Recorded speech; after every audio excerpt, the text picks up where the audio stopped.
저희들이 이제 사무엘상 말씀을 계속 살펴보고 있는데, 이제 8장에서 그 이스라엘 백성들이 이제 사무엘에게 왕을 구합니다. 왕. 그리고 이제 9장과 10장은 하나님께서 그 이스라엘의 첫 번째 왕 사울을 이제 왕으로 세우시는 그 과정들이 기록이 되어져 있습니다. 그래서 이제 9장의 말씀을 통해서는 이제 하나님께서 그 사울로 하여금 그 아버지가 암나기를 잃어버린 사건, 그 사건을 사용하셔서 이제 사무엘과 만나도록 하셨습니다. 그리고 이제 사무엘과 하룻밤 같이 이렇게 시간을 보내면서 이제 풍성한 교제를 나누게 되고, 그 다음날 아침 일찍 이제 출발하게 될 때 사무엘이 사울을 부르게 됩니다. 그리고 이제 지난주 살폈던 것처럼 10장 1절에 이제 사무엘이 사울에게 기름을 붓고 그를 하나님의 기업의 지도자로 이제 그를 세우게 됩니다. 오늘 살펴보는 말씀은 2절부터 시작을 해서 16절까지 말씀은 이제 사무엘이 사울을 돌려보내면서 이제 그에게 세 가지 사건이 그날 일어날 거다라는 것을 예언을 하게 됩니다. 그래서 사무엘이 사울을 보내면서 예언한 세 가지 사건, 우리가 16절까지 살펴보게 되고, 그리고 17절부터 27절까지는 이제 사무엘이 이스라엘 백성들을 미스바에 다시금 모읍니다. 이제 총회를 소집하게 되고, 그리고 이스라엘 백성들이 이제 가나안 땅에 들어와서 12지파 땅을 분배할 때도 그들은 제비 뽑기라는 방법, 그러니까 하나님께서 정해주신 기업이다 라는 뜻으로 그들은 제비 뽑기를 통해 결정을 했습니다. 그것처럼 이제 첫 번째 왕을 뽑을 때도 이제 12지파 다 모아놓고 제비 뽑기를 통해서 이제 사울을 왕으로 세우는 장면들이 기록이 되어져 있습니다. 그래서 오늘 이제 말씀의 분량이 사실은 상당히 많기 때문에 우리 성도님들이 좀 잘 이렇게 집중을 해 주시면 좋겠습니다. 이제 2절 말씀을 보면 사무엘이 사울에게 기름을 붓고 나서 이제 그에게 이야기를 합니다. 2절 말씀, 내가 오늘 나를 떠나가다가 베냐민 경계 셀사에 있는 라헬의 묘실, 이제 아주 유명한 장소인 것 같습니다. 라헬의 묘실. 그러니까 라헬은 우리 이스라엘의 12지파의 조상이 되는 야곱이 가장 사랑했던 아내가 라헬입니다. 라헬. 그런데 이 라헬이 이제 다시금 외삼촌 집에서 가나안 땅에 돌아와 가지고 옮겨가는 길에서 베냐민을 놓다가 결국 그가 죽게 됩니다. 그래서 그 라헬의 묘지가 있는 곳에 이제 사울이 이제 도착하게 되면 첫 번째 사건이 일어나는데, 거기서 두 사람을 만날 거다. 그리고 그 두 사람이 뭐라고 이야기하는가 하면, 내가 찾으러 갔던 암나기들 찾았다. 그래서 네가 찾으러 갔던 암나기들 찾았다. 그리고 이야기하기를, 이제 네 아버지가 암나기 때문에 염려는 놓았지만 이제 너희들 때문에 걱정하고 있다라는 소식을 들려주게 됩니다. 그리고 이제 9절 마지막을 보면 이 첫 번째 예언이 이제 다 그날 이루어지게 됩니다. 여러분, 왜 하나님께서 사무엘을 통해 가지고 사울에게 이런 사건이 일어날 거다라는 것을 예언을 하셨겠습니까? 그리고 이걸 통해서 하나님이 기대하신 게 뭔가? 그것은 첫 번째는 사울로 하여금 하나님이 자기를 왕으로 세우셨다라는 것을 확신할 수 있도록 도와주시기 위해서 하나님은 세 가지 사건을 준비를 했습니다. 그래서 첫 번째, 두 사람이 자기한테 와서 낯선 사람인데 네가 찾았던 그 암나기들 찾았다, 이렇게 이야기를 합니다. 그리고 아버지가 너희 때문에 걱정하고 있다. 이 이야기를 들을 때 사울의 마음이 좀 어땠을 것 같습니까? 이걸 통해 무엇을 다시 한번 확인을 했을까요? 우리가 다른 거는 모르지만 다시 한번 이걸 통해서 사울이 사울을 만나게 된 것은 암나기 때문이었습니다. 그리고 자기는 최선을 다해서 노력했지만 찾지를 못했습니다. 그런데 이제 사무엘에게 갔을 때 9장 20절에 보면 염려하지 마라, 찾았다, 이렇게 사무엘이 이야기를 했습니다. 그리고 참 그 말대로 두 명의 사람들, 이거는 정인들입니다. 정인들 두 사람이 있어야만 이제 지금 말한 것이 정확한 사실이 될 수 있습니다. 이제 두 명이 이야기합니다. 찾았다, 찾았어. 여러분, 이걸 통해서 사울의 마음에 깊이 새겨진 교훈이 뭔가 하면 우리 삶에 많은 문제가 있습니다. 그리고 최선을 다했지만 해결할 수 없는 문제들이 있습니다. 그런데 그 문제를 하나님 앞에 가지고 가면 하나님께 해답이 있습니다 라는 것을 사울은 한 번 더 확인을 하게 됩니다. 만약에 사무엘의 말대로 사울이 왕이 된다면 얼마나 많은 문제들이 있겠습니까? 얼마나 많은 문제들. 그런데 그 문제들도 해답은 누구에게 있느냐? 하나님께 있다 라는 것을 사울은 한 번 더 마음에 새기게 됩니다. 그리고 또 한 가지 우리가 기억해야 될 것은, 여러분, 사무엘은 사울에게 두 가지 이야기, 말씀을 전해줬습니다. 하나는 나귀가 찾았다는 것, 그리고 두 번째 말씀은 뭡니까? 네가 이스라엘의 지도자가 될 거라는 겁니다. 그러면 첫 번째 사실, 첫 번째 사무엘이 이야기했던 것이 사실로 드러났다면 두 번째 이야기했던 네가 왕이 될 거다 라는 그 말도 우리가 믿을 수가 있게 되는 겁니다. 그래서 하나님께서는 사울을 위해서 첫 번째 사건을 준비해 주셨고 그것을 이루어 주셨습니다.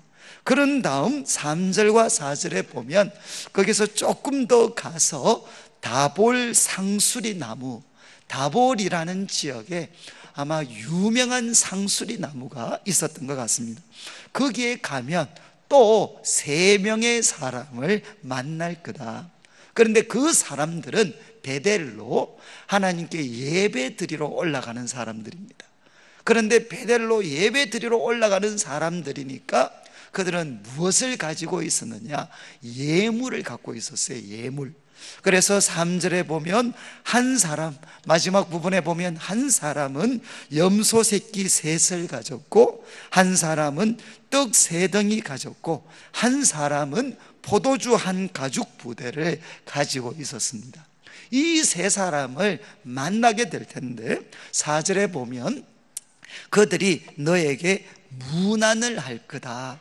아니, 낯선 사람인데, 모르는 사람인데 사울을 보고 깍듯이 인사를 하면서 떡 2덩이, 한 사람이 지금 떡 3덩이 갖고 있었는데 그 중에 떡 2덩이를 너한테 줄 것이라는 겁니다. 여러분, 이 사건은 또 무슨 의미가 있겠습니까? 아니, 하나님께 예배 드리러 가는 세 사람, 그리고 그들은 예물을 준비하고 있었는데 특별히 떡 3덩이 갖고 있는 사람이 2덩이를 사울에게 줄 거다. 그런데 이제 이 말씀은 우리 10장 마지막 절을 한번 보시면 좋겠습니다. 10장 27절을 보면 사울이 이제 왕으로 뽑힙니다. 뽑히고 났는데, 그런데 어떤 불량배가 아니, 이 사람이 어떻게 우리 구원하겠느냐 그러면서 사울을 무시합니다. 무시하면서 어떤 행동을 했느냐? 예물을 바치지 아니했습니다. 그러니까 이 말은 뒤집으면 어떻게 되죠? 사람들은 왕에게 무엇을 바쳐야 됩니까? 예물을 바쳐야 됩니다. 그리고 왕뿐만 아니라 이제 사무엘과 같은 영적 지도자, 그리고 제사장들과 같은 그런 하나님이 세운 사람들에게 나아갈 때 당시 이스라엘 사람들은 예물을 바쳤습니다. 우리 기억하시죠? 왜 이제 그 사울의 종이 여기 하나님 사람이 있습니다, 그분에게 갑시다. 그럴 때 사울이 했던 말이 뭡니까? 야, 우리가 드릴 게 없다. 지금 이제 우리가 아무것도 드릴 게 없다. 그 말 속에도 반영이 되어 있습니다. 이스라엘 백성들은 하나님이 세우신 영적 지도자, 그리고 또 세속적인 지도자에게 예물을 바칩니다. 그런데 그것처럼 지금 낯선 3명의 사람이 하나님께 예배를 드리러 가다가 사울을 만나면 그를 알아보고 하나님이 세우신 귀한 사람으로 그에게 예를 표하면서 무엇을 드리게 되느냐? 떡 2덩이를 예물로 바치게 주게 될 것이라는 겁니다.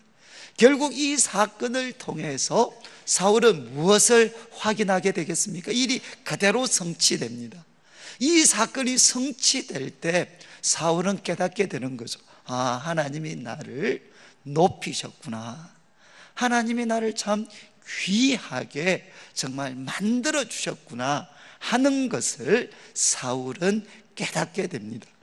여러분, 참 이 단순한 2가지 진리지만 우리 성도님들 이제 왕이 될 사람한테 체험을 통해서 하나님은 가르쳐 주셨어요. 하나는 뭔고 하면 우리 삶의 많은 문제들, 여러분 그거는 꼭 영적인 문제만이 아닙니다. 암나기 찾는 문제, 이 문제들까지도 하나님께 답이 있습니다. 답이. 그리고 또 2번째는 하나님께서 우리를 높이시고 귀중하게 만들어 주십니다. 여러분, 우리가 노력해서 귀중해지고 그렇게 되면 참 불행한 일이 많이 생깁니다.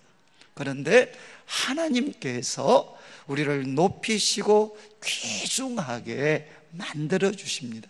그리고 3번째는 이제 이어지는 말씀 그 5절과 6절에 보면 그 후에 내가 하나님의 산에 이를 거다. 그런데 이 산이라는 표현이 히브리어로는 기브아트입니다. 기브아트. 그래서 이 기브아트라는 단어는 일반 명사로 해석할 수도 있고 고유명사로 해석할 수도 있어요. 무슨 말인가 하면 일반 명사로 해석을 하면 기브아트는 언덕입니다. 언덕. 그래서 우리 개역개정 성경은 이제 이 말씀을 일반 명사로 해석을 했습니다. 하나님의 산, 하나님의 언덕에 내가 도착을 할 거다. 그런데 대부분의 성경학자들은 이 해석보다는 이것을 우리가 고유명사로 해석을 해야 된다라고 생각을 합니다. 고유명사로 해석하면 뭐가 되느냐? 기브아는 어딘가 하면 사울의 고향입니다. 고향. 그래서 사울이 지금 그 아버지 그리고 자기가 살고 있는 동네 이름이 기브아입니다. 기브아. 그래서 성경은 이야기하죠. 그가 이제 고향 자기 집에 도착을 했어. 하나님의 기브아에 그가 도착을 합니다. 그리고 거기에는 블레셋 사람들의 영문이라는 것은 수비대입니다.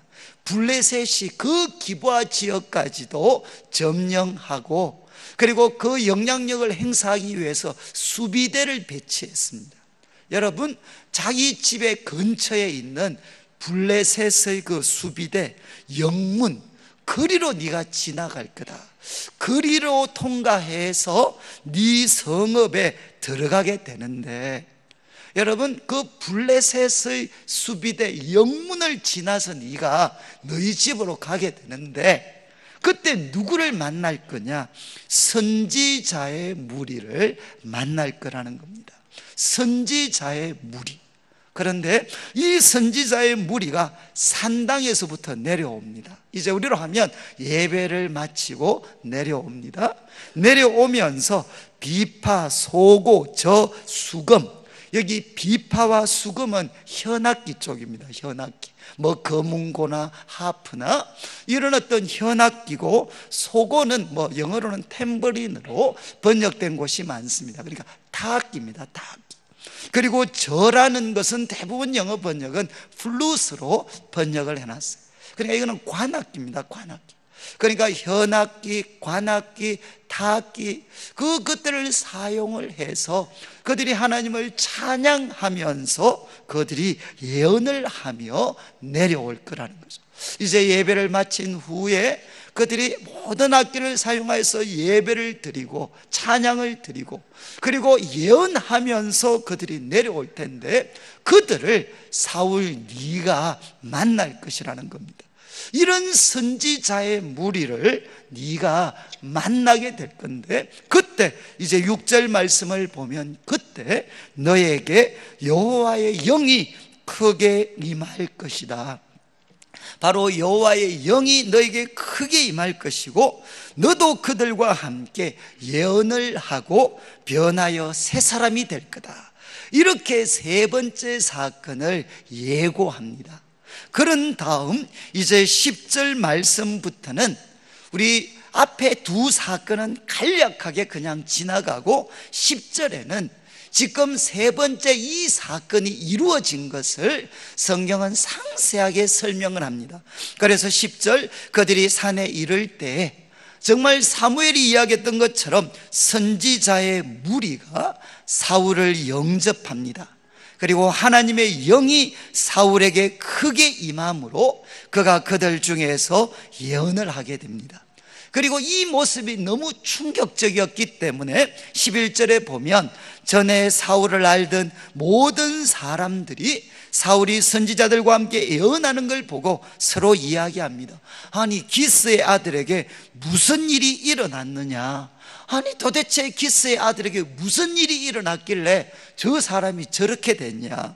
그리고 사울도 선지자들 중에 있느냐? 그렇게 이야기를 했고, 12절에 그곳에 어떤 사람은 또 말을 합니다.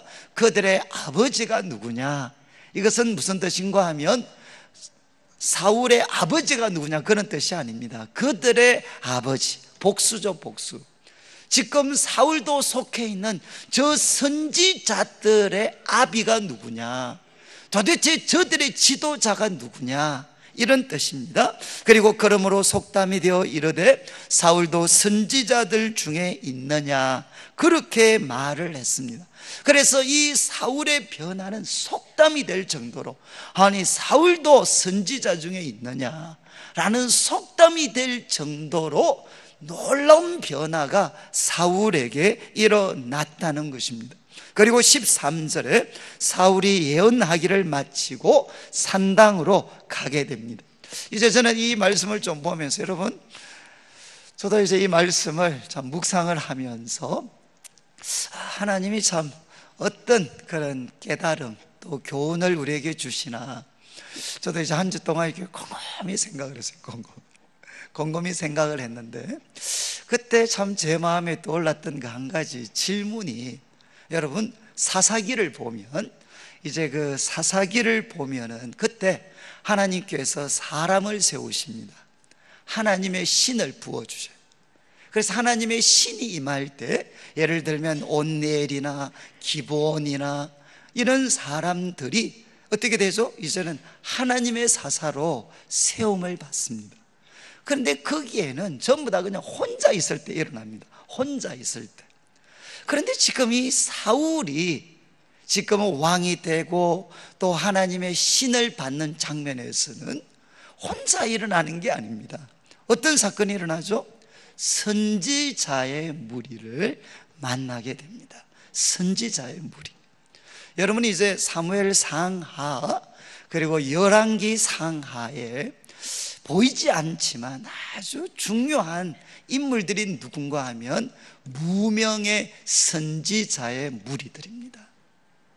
여러분, 이제 좀 있으면 우리 한 사무엘상 19장 정도 되면 사울이 이제 망가졌을 때, 그때 다윗이 사무엘에게 피신을 갑니다.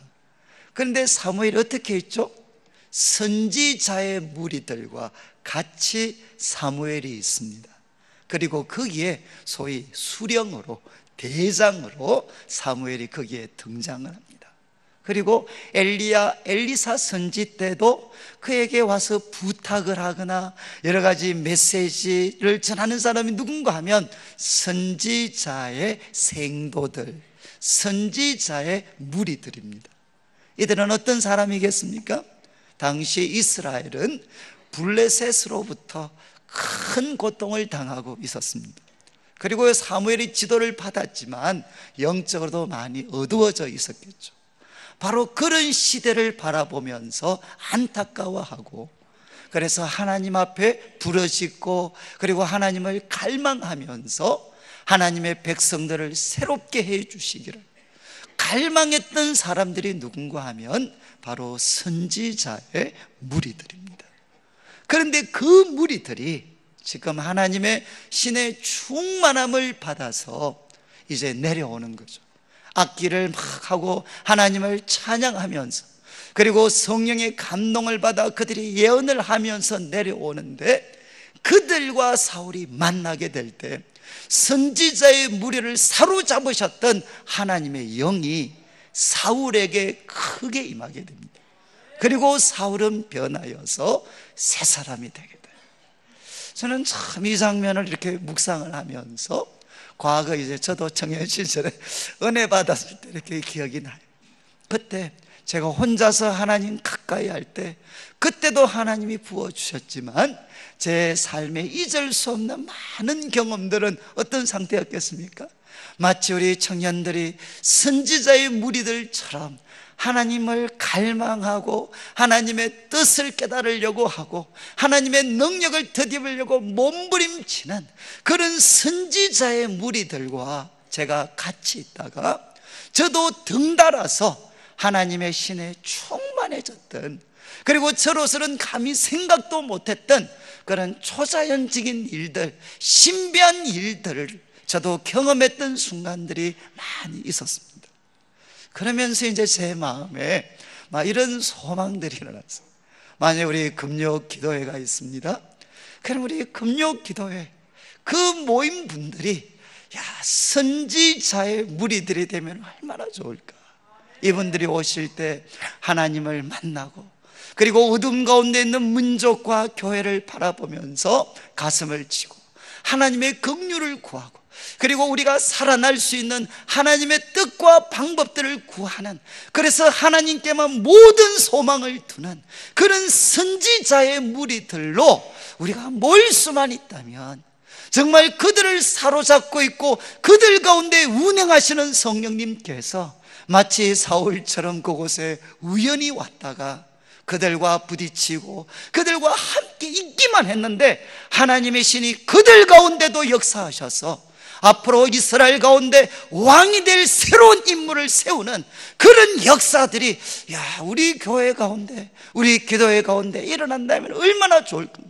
그리고 또 우리가 예배를, 주일날 예배를 드립니다. 이 예배에 모인 우리 성도님들이 바로 선지자의 무리들과 같은 그런 하나님에 대한 열망을 갖고 모인다면, 하나님께서 그 무리들 가운데 성령을 부으셔서 역사하셨는데, 그 성령님이 이곳에 그냥 찾아왔던 우리 청년들, 그리고 새가족들, 낯선 사람들에게도 하나님의 신이 임하여서 우리가 예배를 드릴 때마다 민족과 교회를 깨울 수 있는 하나님의 사람들이 일어난다면 얼마나 아름다운 교회가 될 것인가.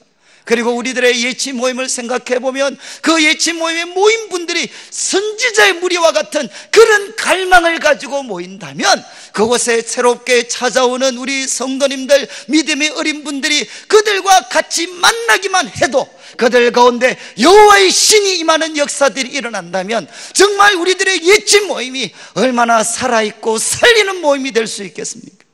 저는 이제 이 말씀 묵상하면서, 하나님, 정말 선지자의 무리와 그 사울의 만남이 하나님 우리 교회 가운데도 펼쳐지게 하여 주시옵소서. 저는 여러분들이 이런 열망들을 가지셨으면 좋겠어요. 그런데 이제 재밌는 것은 그 후에 여러분, 사울이 하나님의 신을 크게 받았습니다. 그리고 그가 예언을 하고 변하여 새 사람이 됐습니다. 그러면 그 후에 어떤 모습을 사울이 보이게 됐겠습니까? 저는 우리 청년들한테 가끔 과거에, 야, 너희들 좀 하나님의 신이 임해서 새 사람 되고 싶지 않냐? 그러면 이제 청년들이, 목사님 솔직하게 말씀드리면 반반입니다. 반반. 되고 싶은 마음도 있지만 은혜 세게 받으면 귀찮아집니다. 그래서 우리 지금 안 믿는 우리 남편들도 부인들 교회 보내시면서 신신당부하는 게 뭡니까? 교회는 보내준다, 빠지지는 마라. 교회 빠져서는 안 된다. 그러니까 우리 마음 속에는 뭔가 하나님의 신이 임하고 성령이 충만해지면 이상한 사람이 되는 거죠. 이 뭔가 광신자가 될 것 같아요.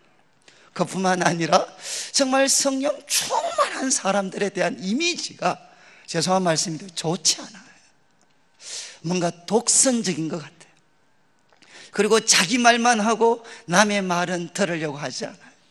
그리고 하나님이 자기한테만 역사하는 것처럼 마음을 높이고 큰 소리치고 누구 말도 듣지 않고 모든 상식 거부하고, 그래서 앞뒤가 꽉꽉 막혀 있는 그런 어떤 사람인 것처럼 하나님의 신이 임한 사람들을 우리가 생각할 수 있습니다. 그런데 오늘 말씀에 보면 여러분, 하나님의 신을 크게 받은 사울이 보여주는 세 가지 모습이 있습니다. 자, 이제 14절을 한번 보십시오. 집에 도착하니까 사울의 숙부가 사울과 그의 사환한테 이야기합니다. 너희가 어디로 갔더냐? 그러니까 사울이 대답하죠. 암낙이 찾다가 찾지 못해서 사무엘에게 갔습니다. 이렇게 이야기했어요. 그러니까 여기 나오는 사울의 숙부가 인상이 별로 안 좋은 것 같아요. 또 이런 사람들이 머리가 팍팍 돌아가잖아요. 사무엘을 만났다, 이건 뭔가 범상치 않는 일이 일어났다. 또 이런 어떤 또 호기심 갖고 있는 분들 많잖아요. 그러니까 사울 보고 이야기합니다. 사무엘이 너한테 이야기했는 거 다 말해라. 그러니까 16절, 사울이 그의 숙부한테 말합니다. 그가 암나기들을 찾았다고 우리에게 분명히 말하더이다 라고 하고, 사무엘이 말하던 나라의 일은 말하지 아니했습니다. 이것이 하나님의 신을 크게 받았던 사울이 첫 번째 보여준 모습이었어요. 여러분, 제가 이제 왜 이걸 강조하느냐, 여러분, 사울이 만약에 하나님 사무엘에게 기름 부음을 받고, 그리고 하나님의 신이 그에게 임해가지고 주위에 있는 사람들도 깜짝 놀랄 만한 초자연적인 경험을 하고, 그리고 그가 돌아오는 길에서 사무엘이 예언했던 그 신비한 일들을 다 체험을 했습니다.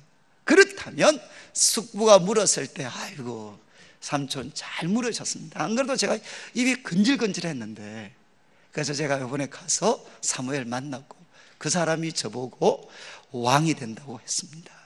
그리고 돌아가는 길에 이런 세 가지 사건이 있을 거라고 했는데 그거 다 일어났습니다. 그리고 하나님의 신이 저한테 임해가지고 주위에 있는 모든 사람들이 깜짝 놀랐습니다. 삼촌, 제가 곧 왕이 됩니다. 왕이. 사무엘이 이야기했습니다. 여러분, 얼마든지 이야기할 수 있지 않나요? 그런데 사울은 말하지 않아요. 여러분, 하나님의 신으로 충만해졌을 때 사울이 첫 번째 보여준 모습이 뭐냐? 지금 할 말과 지금 해서는 안 될 말을 구별할 수 있는 분별력이 그에게 주어졌습니다. 그리고 그는 신중한 사람이 되는 거죠.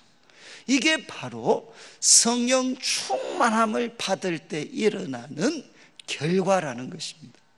오늘날 많은 분들이 성령 충만함을 받으면 그냥 마치 나사로도 풀린 사람처럼 해서는 될 말 안 될 말 구별하지 못하고 그냥 그가 경험하고 느낀 것 다 쏟아붓는 것이 마치 성령 충만인 것처럼 생각하는 분들이 많습니다.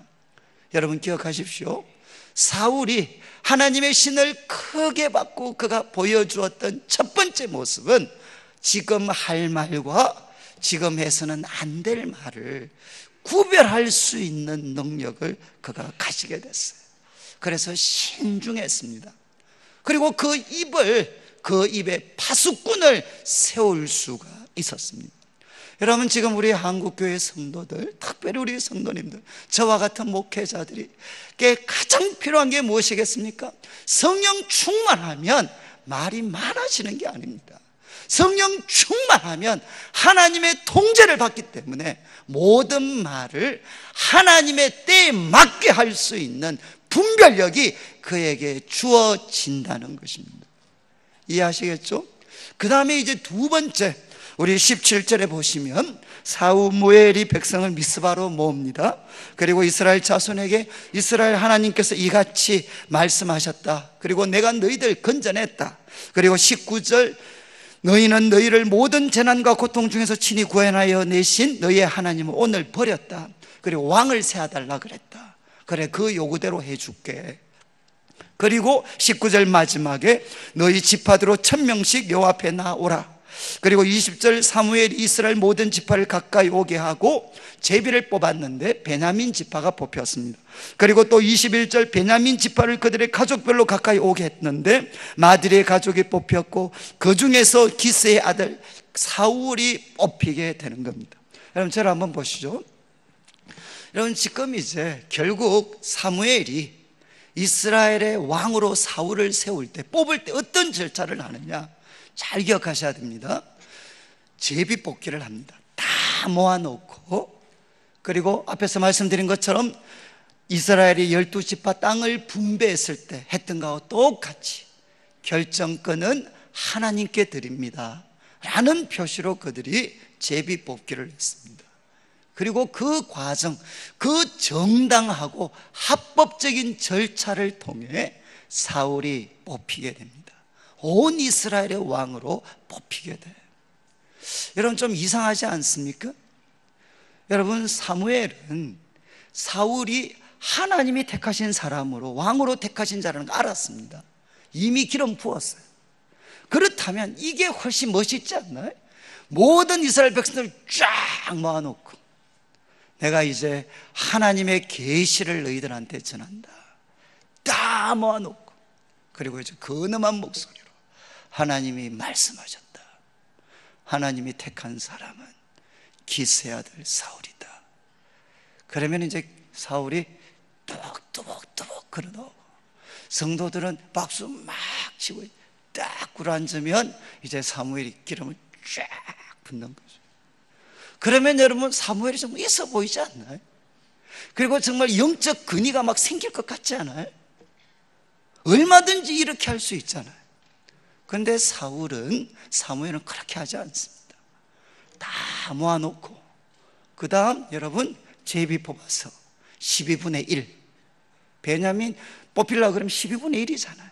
그리고 또 베냐민 지파 중에 얼마나 많은 가족들이 있습니다. 또 그 가운데 뽑히려고 그러면 또 얼마 분의 1, 이거 다 감수하고 정당한 절차를 통해 사울을 왕으로 세우게 돼요.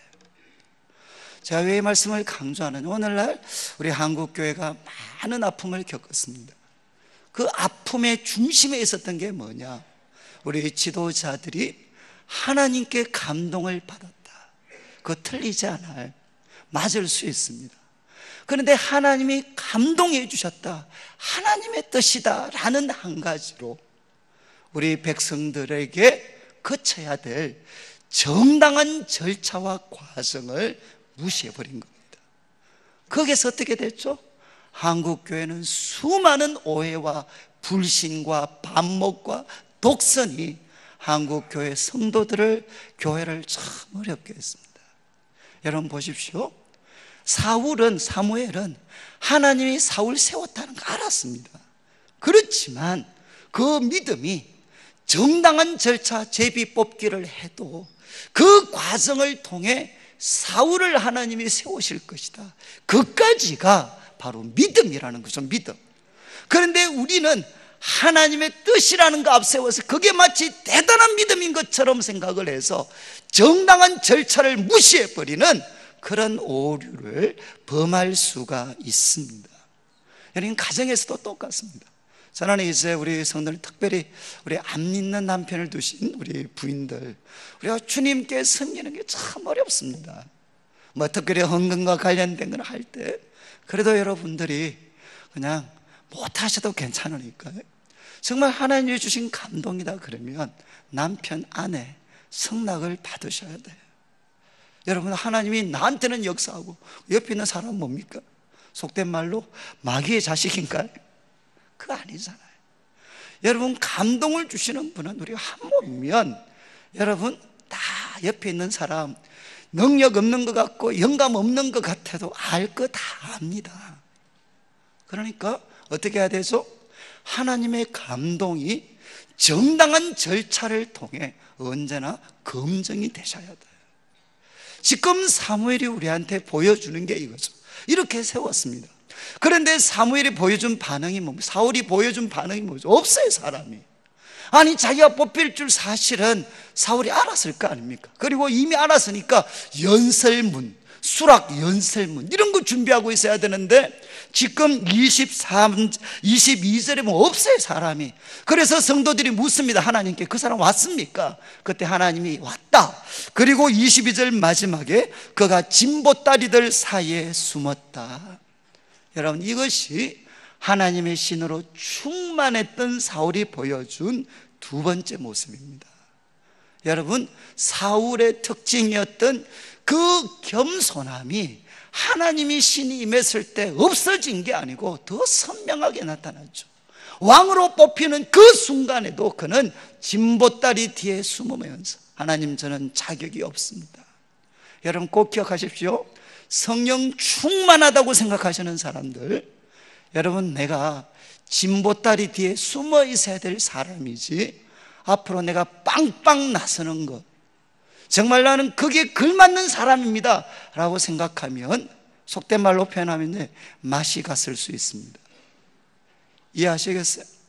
성령 충만하면 어떻게 되느냐? 사람이 신중해집니다. 할 말과 지금 해서 안 될 말 구분하게 되고, 두 번째는 어떻게 되느냐? 하나님이 하셨잖아요. 그러니까 하나님과 사람 앞에 겸손하게 됩니다. 그리고 마지막 세 번째 모습은 뭔가 하면, 그래서 사무엘이 사울을 앞으로 내세웠을 때 백성들이 왕께 만세를 불렀습니다. 그리고 25절에 사무엘은 그 왕에 대한 제도를 백성들에게 가르치고 집으로 돌려보냈습니다. 그때 26절, 사울도 기브아 자기 집으로 갈 때 마음이 하나님께 감동된 유력한 자들은 같이 갔습니다. 그러나 27절, 어떤 불량배가 있어요. 불량배. 그들은 뭐라고 이야기했느냐? 이 사람이 어떻게 우리를 구원하겠느냐 하고 멸시하고 예물을 바치지 않았습니다. 여러분, 이렇게 정당한 절차, 왕을 달라 그래서 정당한 절차를 통해 왕을 세웠는데 꼭 삐딱한 사람들이 있어요. 이 사람이 어떻게 우리 구원하겠냐? 멸시를 했어요, 멸시. 여러분, 이런 사람은 선지자적 통찰력 가진 거 아닙니다. 성경은 뭐라고 이야기하죠? 어떤 불량배는. 여러분, 저는 지도자들이 정당한 절차 무시하는 거 큰 잘못입니다. 그러나 성도들도 정당한 절차를 통해 일이 결정이 되면 그것이 내 뜻과 맞지 않더라도 기쁘게, 주님이 그 배후에 계시니까 기쁘게 그것을 받아들여야 돼. 그런데 마치 저 사람이 어떻게 우리 구원하겠느냐, 그것은 예언자적인 통찰력이 아니라 꼭 기억하십시오, 불량배들의 목소리입니다. 여러분, 꼭 기억하셔야 돼요. 여러분, 지금 교회가 절차를 무시하는 지도자들 때문에도 시끄럽지만 정당한 절차를 통해 일어났던 일들을, 정말 이것은 아닙니다, 불량배들의 목소리 때문에 교회가 얼마나 시끄러워지는지 몰라요. 여러분, 우리는 둘 다 잘못을 벗어나야 됩니다. 그런데 이때 사울이 어떻게 하죠? 자기를 무시합니다. 하나님이 기름 부어 세우셨는데 자기를 무시할 때 사무엘이 어떻게 합니까? 사울이 어떻게 합니까? 그는 잠잠하였더라. 이건 번역을 너무 약하게 했어요. 원래대로 하면 그는 기가 먹은 사람같이 되었더라. 말 못하는 사람같이 되었더라. 여러분, 정말 감동적이지 않나요?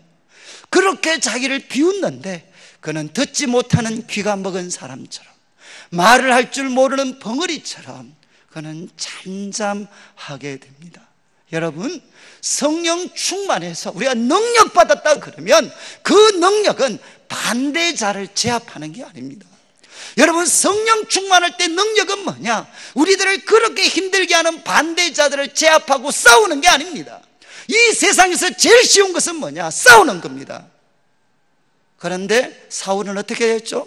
하나님의 신으로 충만했을 때 그 반대하는 사람들을 참아내는 겁니다. 이게 성령이 주시는 능력입니다. 이것이 예수님이 보여주시는 모습이었어요.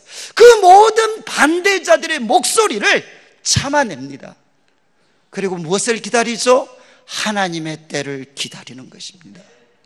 여러분, 이것이 사울이 보여주었던 세 번째 성령 충만한 모습이었어요. 오늘 말씀 마무리하면서 저는 우리 교회 모든 예배와 모임이 선지자의 무리와 그리고 사울이 만날 때 일어났던 하나님의 신이 임하는 역사들이 일어나기를 소망합니다. 그리고 우리가 성령에 충만했을 때, 여러분 기억하십시오. 성령 충만했을 때 우리는 어떤 사람이 되어야 되느냐? 할 말과 지금 해서는 안 되는 말 구별할 수 있는 분별의 사람, 신중한 사람, 그리고 두 번째는 진보다리 뒤에 숨을 수 있는 겸손의 사람, 그리고 세 번째는 어떤 반대자들도 참아낼 수 있는 관용의 사람. 바로 이것이 뭔가 하면 성령 충만한 사람들의 모습입니다. 저는 우리 성도님들, 이 세상 살아갈 때 어쩌면 이 세상은 지금 이런 분들을 기다리고, 저는 보면 볼수록 신문도 보고 교회 소식들도 보면 지금 이 세상은 누구를 기다리느냐? 이런 분들을 기다리고 있어요. 가정에서도 직장에서도 이런 분을 기다리고 있어요. 정말 분별력이 있고 겸손하고, 그리고 어떤 반대자들도 기꺼이 참아내고 품을 수 있는, 그러면서도 하나님께 집중해서 하나님의 때를 기다리고 하나님의 방법대로 일을 처리하려고 몸부림치는 사람들, 그 사람들이 나타나야만 교회가 살고 이 세상이 숨을 쉴 수가 있습니다. 저는 우리 성도님들 다시 한번 성령에 충만하셔서 성령 충만했던 그 사울이 보여준 아름다운 모습들, 우리 성도님들도 회복하셔서 우리 성도님들이 가는 곳곳이 정말 천국같이 아름다운 곳으로 회복되시기를 주님의 이름으로 축복합니다.